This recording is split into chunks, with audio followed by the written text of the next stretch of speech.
Hello, good morning everyone.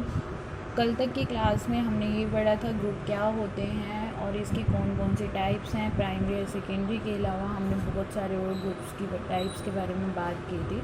आज जो अब हमारे ग्रुप्स के अंदर लास्ट टॉपिक है, आज हम उसको डिस्कस करेंगे, that is function of group. एक ग्रुप का क्या कार्य होते हैं, क्या क्या कार्य हो सकते हैं। सबसे पहले होता है सेटिस्फेक्शन ऑफ बेसिक नीड। अगर आपको मैस्लो का कंसेप्ट याद हो या ट्रायंगल देख के अगर आपको कुछ याद आ रहा हो, मैस्लो ने एक थ्योरी दी थी, नीड हायरार्की थ्योरी, आवश्यकता अनुक्रम सिद्धांत।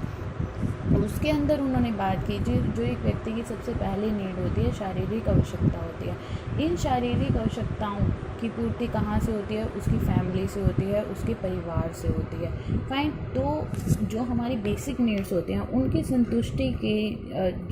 संतुष्टि का कार्य कौन करता है? वो एक ग्रुप करता है। नेक्स्ट आता है satisfaction of general needs. General need का मतलब होता है वो सिर्फ हमें फिजियोलॉजिकल ही सेटिस्फाइड नहीं करते, बल्कि हमारी जो फ्रेंड सर्कल है, हमारा मित्र मंडल, समूह, व्यक्ति, जैसे जैसे एक व्यक्ति बड़ा होता जाएगा, एक बच्चा बड़ा होता जाता है, उसकी रिक्वायरमेंट्स भी बढ़ती जाती हैं। वो सिर्फ घर में ही रहकर चीज़ों का आपस में लिंक नहीं सीखता, कोऑपरेशन करना नहीं सीखता। वो स्कूल जाता है पढ़ने के लिए, वहाँ पे मित्र मंडली बनाता है, तो वहाँ पे उसकी जो जनरल नीड्स हैं, दोस्तों का सहयोग मिलता है, उसको एप्रिसिएशन मिलता है, प्रशंसा मिलती है, उसकी वो आवश्यकता की फुलफिलमेंट होती है।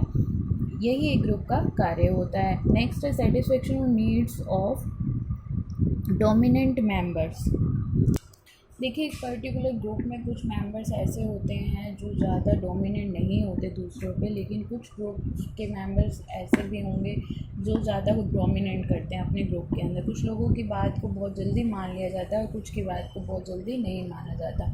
तो एक ग्रुप का कार्य क्या होता है? वो ये कार्य करता है कि किस तरह से उसकी जो नीड्स हैं, जो डोमिनेंट मेंबर्स हैं, उनकी नीड को सेटिस्फाइड किया जाए ताकि और कोई कुछ उसको कह भी ना सके। फॉर एग्ज़ाम्पल, मान लीजिए मैं पॉलिटिकल पार्टी का एग्ज़ाम्पल ले रही हूँ कि कोई भी पॉलिटिकल पार्टी है और उसके 10 मेंबर्स हैं। फाइन। तो उस 10 मेंबर्स में 5 ऐसे हैं जिनकी बात को सभी को मानते हैं, और 5 ऐसे मेंबर्स हैं जो अपनी बात को रखते ही नहीं हैं किसी के सामने। वो जो 5 मनवाते हैं अपनी बात को, उन्हीं को वो फॉलो करें। तो लीडर स्पेसिफिक किस मेंबर की बात को पूरा करेगा? ग्रुप के किस मेंबर की बात को? ऑब्वियस है वो जो 5 डोमिनेट कर रहे हैं वो उनकी बात को पूरा करेगा। तो यहाँ पे जो डोमिनेंट मेंबर्स हैं उनकी नीड को सेटिस्फाइड किया जाता है ग्रुप के द्वारा। नेक्स्ट होता है न्यू नीड्स या क्रिएशन ऑफ न्यू नीड्स भी कह सकते हैं हम। हर समूह में चेंजेस होते रहते हैं, उनमें समय समय पर कई नई नई आवश्यकताएं भी उत्पन्न होती हैं, कई नीड्स भी उत्पन्न होती हैं। समूह में ये जो नई आवश्यकताएं होती हैं, इनकी पूर्ति करना बहुत ही आवश्यक होता है। यदि इनकी पूर्ति नहीं की जाएगी तो उस समूह के अस्तित्व का खतरा उत्पन्न होने का डर रहता है। यदि कोई समूह अपने सदस्य की नई मांगों की पूर्ति नहीं करता है तो क्या होगा?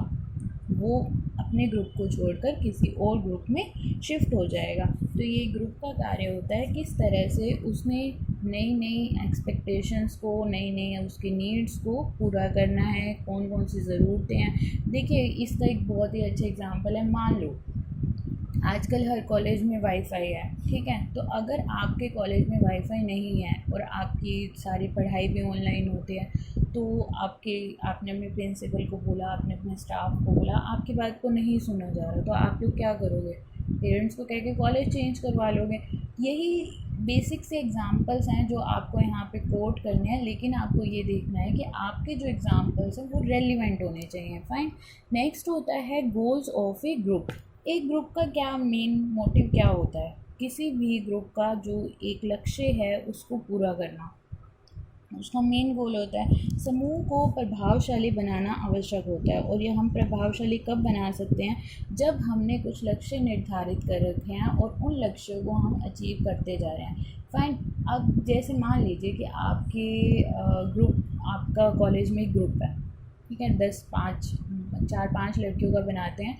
4-5 लड़कियों का आपका ग्रुप है और आपने उस ग्रुप में अपनी कुछ गोल्स रख लिया। आपने कहा कि हमें जो इंटरनल है वो 10 आउट ऑफ 10 लेने हैं, हमने अपना यूनिट वाइज सारा का सारा सिलेबस कवर करना है और हर सब्जेक्ट में हमें टॉप करना है बाकियों का हमसे कोई लेना देना नहीं, हम टीचर्स को अपने नोट्स दिखाएंगे। सबसे पहला क्या था, इंटरनल आपने चेक करवा, आपके इंटरनल मार्क्स अच्छे लगे, आपने प्रेजेंटेशन दी, आपको ये आपका पहला गोल अचीव हो गया। सेकंड गोल क्या था आपका कि आपको नोट्स प्रिपेयर करने हैं, आपको सारी क्वेरीज लेनी है, वो भी आपका अचीव हो गया। एंड थर्ड क्या हो गया कि आपने टॉप करना था सब्जेक्ट्स में, आपने वो टॉप कर लिया। तो जो हमारे गोल्स होते हैं ग्रुप के, वो हमें शुरू से ही निर्धारित कर लेने चाहिए, डिटरमाइन कर लेने चाहिए, ताकि हम उनको अचीव करने में अपने पूरे एफर्ट्स कर सकें। नेक्स्ट होता है, और ये जो ग्रुप का कार्य होता है वो यही होता है। नेक्स्ट है टू मेंटेन कल्चरल कंटिन्यूटी। देखिए, अपने हर एक ग्रुप की कुछ मान्यताएं होती हैं, कुछ वैल्यूज़ होते हैं, कुछ आइडियल्स होते हैं। अगर वो प्रभाव जो उसकी संस्कृति है, जो उसका कल्चर है, वो अगर उसके ऊपर रहता है, तो इससे क्या होगा, इससे वो अपनी संस्कृति को बनाए रखता है, अपनी कम्युनिटी को। मान लीजिए कि आपके कल्चर को जैसे आज के न्यूज़पेपर में ही मैंने पढ़ा कि हिंदी जो है, हिंदी दिवस तभी, मतलब हिंदी को हम मान्यता देना चाहते हैं। मान्यता, आजकल हर चीज़ इंग्लिश में है, तो आज मैं एक आर्टिकल पढ़ रही थी, उसके अंदर भी ये चीज़ आई कि जब आप घर में नॉर्मली एक हिंदी भाषा का प्रयोग कीजिए, जितना हो सके अच्छे अच्छे वर्ड्स अपने जो हिंदी लैंग्वेज में हैं, हिंदी भाषा में प्रॉपर होने चाहिए। और दूसरे देशों में, फ़ॉरेन में जिस तरह से इंग्लिश कॉमन है, हमारे यहाँ पे हर सब्जेक्ट इंग्लिश में हो गया है। तो ऐसा नहीं है कि इंग्लिश बुरी है, अंग्रेज़ी बहुत बुरी है, ऐसा नहीं कह रही मैं, लेकिन इसको मान्यता देने के लिए ये भी ज़रूरी है कि फ़ॉरेनर्स भी हिंदी को पढ़ें, उनको भी जिस तरह हमारे यहाँ पर आके हर कोई इंग्लिश में कम्युनिकेट करता है, उसी तरह वहाँ पर भी हिंदी में कम्युनिकेशन होना चाहिए। ठीक है, तो इन चीज़ों को किस तरह से हम बनाए रख सकते हैं, वो एक ग्रुप का कार्य होता है। हम स्ट्रिक्टली फॉलो कर सकते हैं इस रूल को कि चाहे कुछ हो जाए, हमें तो इसी लैंग्वेज में बात करनी है, हम अपना जो ये काम है इसको इस टाइम पे पूरा कर लेंगे। तो ये एक ग्रुप के कार्य होते हैं। नेक्स्ट होता है सोशलाइजेशन ऑफ इंडिविजुअल। अभी हमने पीछे समाजीकरण के बारे में बहुत ज़्यादा बात करी है। एक व्यक्ति समाजीकरण कैसे, सामाजिक कैसे बनता है, सोशलाइज्ड कैसे बनता है, परिवार में रहकर, अपने मित्रों के साथ रहकर, इनका प्रत्यक्ष रूप से भी आपके ऊपर प्रभाव पड़ता है। इन्हीं समूह में रहकर व्यक्ति एक सामाजिक प्राणी बनता है, सोशलाइज्ड बनता है। तो एक ग्रुप का काम यही है कि उसको किस तरह से सोसाइटी के अंदर एक व्यक्ति को उसके दायित्व के बारे में बताना है, उसकी रिस्पॉन्सिबिलिटी से अवेयर करवाना है। फाइन। नेक्स्ट जो आपका पॉइंट है, दैट इज़ ग्रुप आइडियोलॉजी।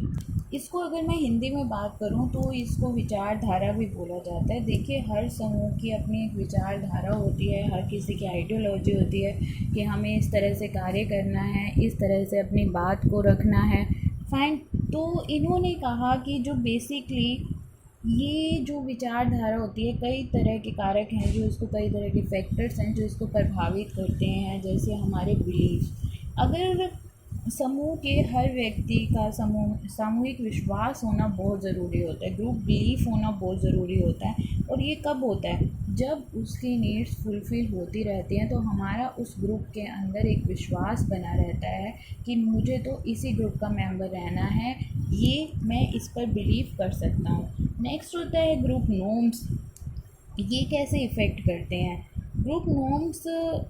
इनके अनुसार जो समूह के सदस्य हैं उनका व्यवहार मानदंडों पर आधारित होता है। मानदंडों का मतलब कि उनकी वैल्यूज़ जो हैं वो रिलेटेड होते हैं। इनफॉर्मल में ये लिखित भी हो सकते हैं और मौखिक मानदंड भी हो सकते हैं। मानदंड का मतलब होता है कुछ ऐसे रूल्स रेगुलेशन जिनको आपको फॉलो करना ही होगा, चाहे आप नेता हैं, चाहे आप उस ग्रुप के लीडर हों, चाहे आप उस ग्रुप के मेंबर हों। फाइन। आपको वो चीज़ें सबके लिए इक्वल हैं और वो सबको फॉलो करनी ही करनी है। इसके अलावा कुछ वैल्यू सिस्टम होते हैं। इन वैल्यूज़ के बेस्ड के ऊपर ही हम लोगों का एक ग्रुप के अंदर विश्वास बनता है, और ये ग्रुप का एक समूह का कार्य है कि किस तरह से आप उन चीज़ों को मेंटेन रख के अपने मेंबर को अपने साथ ही रख सकते हैं। नेक्स्ट होता है सेंस ऑफ सिक्योरिटी। जो ग्रुप होता है ये उसका बेसिकली सबसे मेन कारण जो कि सबसे पहले आना चाहिए था, हम जब एक ग्रुप में रहते हैं तो हमको ये लगता है, हर व्यक्ति को ये लगता है कि वो सिक्योर है, उस ग्रुप में वो खुद को सुरक्षित महसूस करता है, तभी वो उस ग्रुप का मेंबर बना रहना चाहता है। तो ये कुछ फंक्शंस हैं जिनको आपने थोड़ा थोड़ा सा एक्सप्लेन करना है।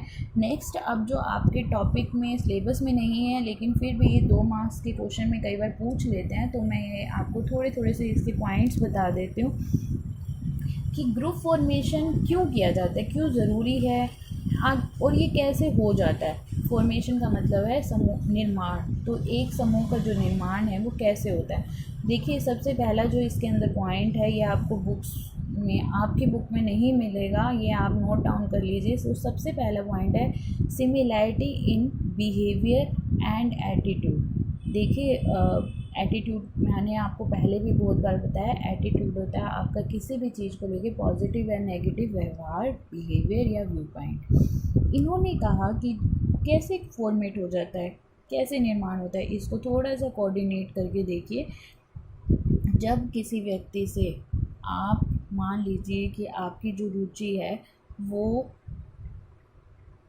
क्रिकेट में है, फाइन, आपकी जो रुचि है वो क्रिकेट में है, या कोई भी XYZ कोई भी अपनी एक्टिविटी उठा लीजिए, और सिमिलर आपको एक ऐसा पर्सन मिलता है क्लास के अंदर जो सेम आप ही की तरह क्रिकेट को बहुत लाइक करता है।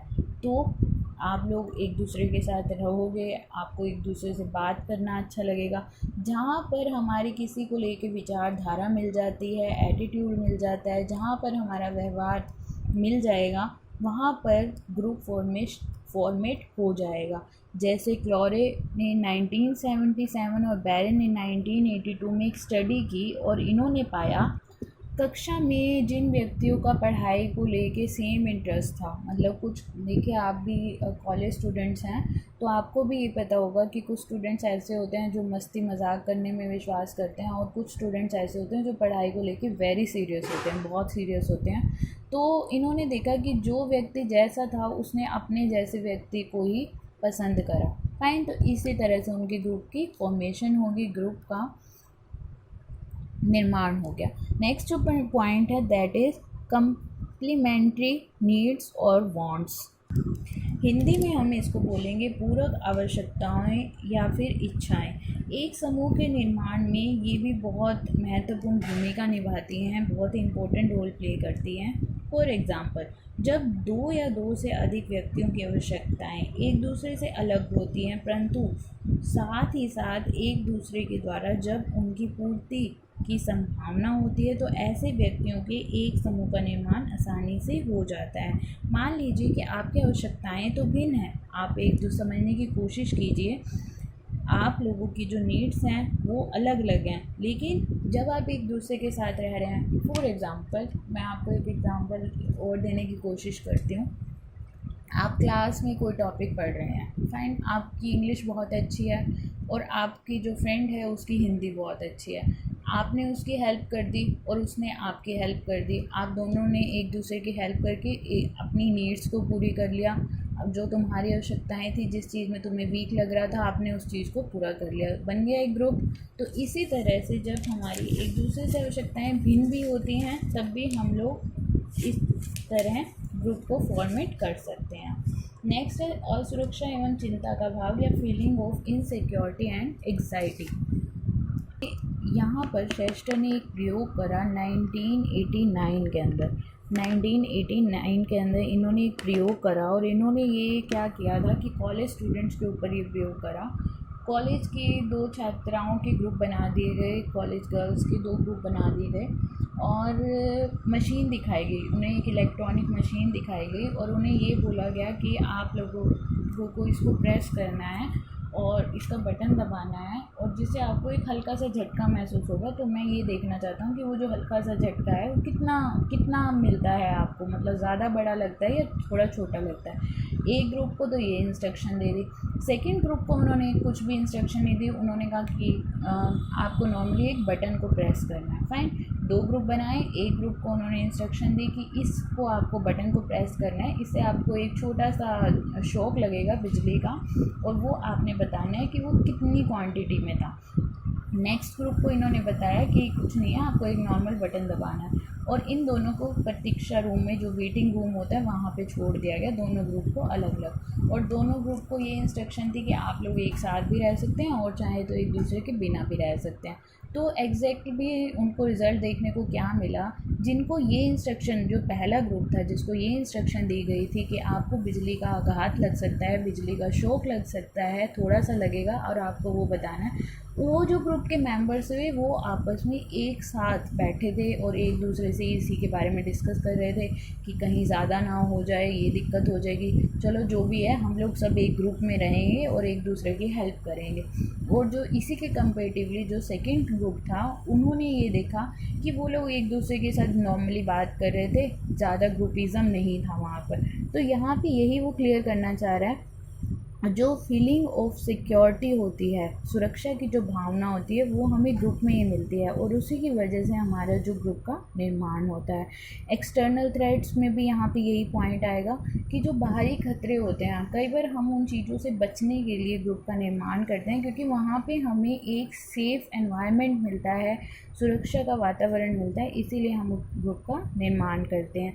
नेक्स्ट है फंक्शनल यूनिटी। फंक्शनल यूनिटी के लिए भी ग्रुप का फॉर्मेशन बहुत जल्दी हो जाता है, ग्रुप का निर्माण बहुत जल्दी हो जाता है। लेविन हॉल ने 1988 में एक स्टडी करी। उन्होंने क्या देखा कि जब आप सोसाइटी को लेकर कोई कार्य कर रहे होते हैं, मैं बड़ा ही एक आपको घर वाला ही एग्जांपल दे रही हूँ कि मान लीजिए आपके मोहल्ले में कोई पार्क बनना है, कोई मंदिर बन रहा है, किसी भी कार्य को लेके जो यूनिटी हो जाती है, वहाँ पे सबकी एक मत हो जाती है कि ठीक है मंदिर बनाना है, हाँ जी हम भी इसके साथ हैं। वहाँ पे एक ग्रुप बन जाता है जो कि एक्सीडेंटल ग्रुप है और बहुत पर इस ग्रुप के अंदर स्टेबिलिटी आपको देखने को नहीं मिलती, स्थिरता आपको देखने को नहीं मिलती।